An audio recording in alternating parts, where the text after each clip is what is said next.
자, 지금까지 봤듯이요. 패권주의란 건 뭐였었어요? 나는 다른 국가한테 영향을 미칠 수가 있고, 예? 나는 다른 사람한테 영향을 안 받는, 자기가 지배할 수 있다는 얘기죠. 그래서 헤게모니죠. 패권주의는요, 누구도 승자로 만들어줄 수 없다는 거를 이번에 우크라이나 전쟁이 보여준 거예요. 근데 미국이 자기 패권을 지금까지 자기가 유지했던, 특히 20세기에 유지했던 패권을 계속 유지하겠다고 하면은요, 미국이 승리할 수 있느냐? 그게 안 보인다는 거 아닙니까, 지금요. 지금까지는 안 보이는 거 아니에요. 그렇죠?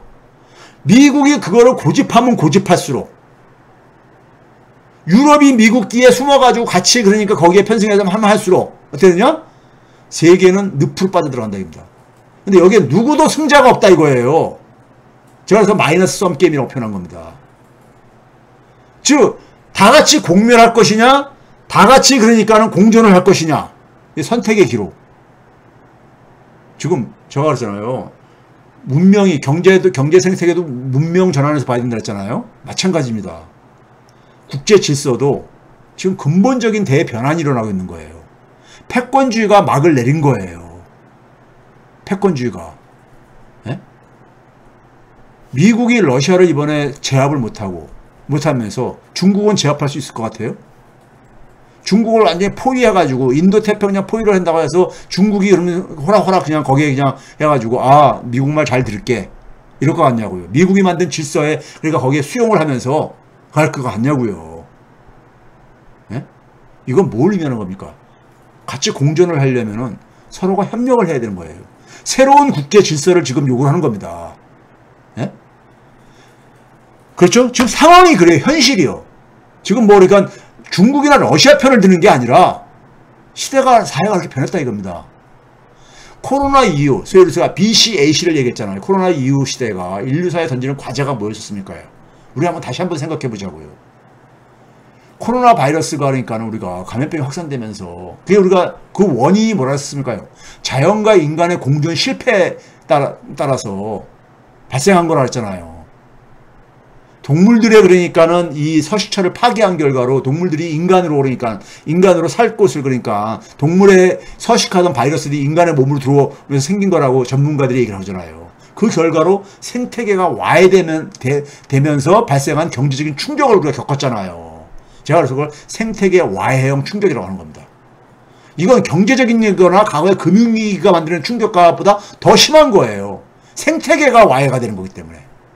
이 재앙을 겪으면서 우리는 뭐냐면은 모두의 자유. 그러니까 우리가 코로나 바이러스란 것은 모두가 다 치유가 되기 전까지는 그러니까는 누구도 자유로울 수가 없는 거잖아요.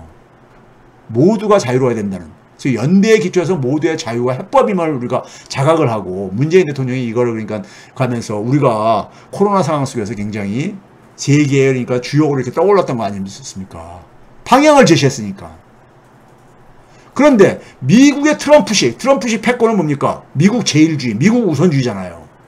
바이든식도 마찬가지 패권주의잖아요. 똑같잖아요. 단지 뭐냐면 바이든은 가치동맹, 미국 혼자 힘으로는 안 되겠으니까는 미국 혼자, 트럼프는 뭐냐면은 다자주의로 하게 되면은 예? 잘 할 수 없으니까 미국이 아직도 여전히 뭐냐면 개별 국가별로 가장 자기가 힘이 세니까는 1대1로 제압하겠다는 거 아니에요.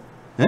근데 바이든은 뭐냐면은 그렇게 해가지고는 중국 제압 못한다 해가지고 가치를 공유하는 소위 말해서 민주주의, 인권, 시장경제 말로는 그럴싸하게 얘기하죠.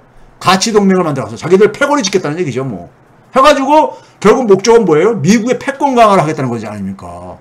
근데 이거를 중국과 러시아가 수용할 가능성은 사실상 제로잖아요. 예?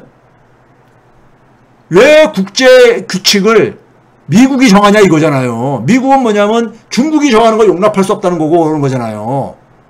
예? 그럼 미국과 러시아가 싸매가지고 어느 한쪽이 일방적으로 승리할 수 있냐고요. 20세기 때는 그게 가능했어요. 소련을 해체시켰잖아요. 미국의 달러하고 군사력을 이용을 해가지고. 예?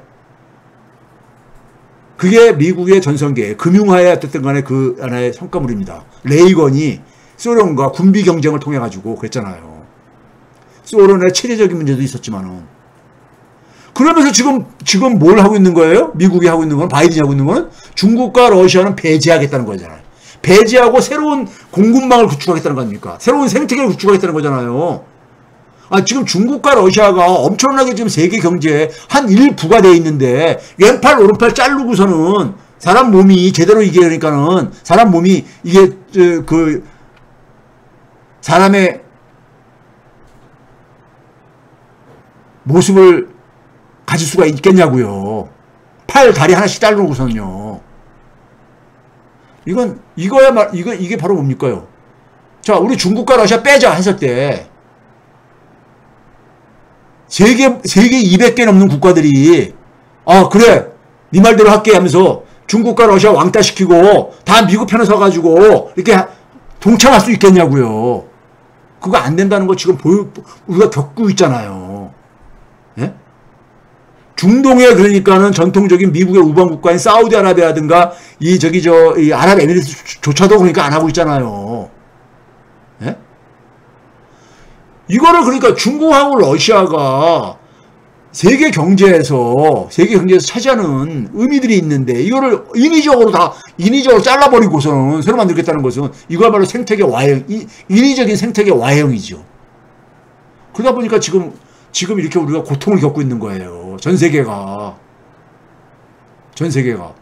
여기에 대한 책임은, 그래서 미국에 대한 책임이 굉장히 목소리가 크게 나오는 이유가 바로 그거예요.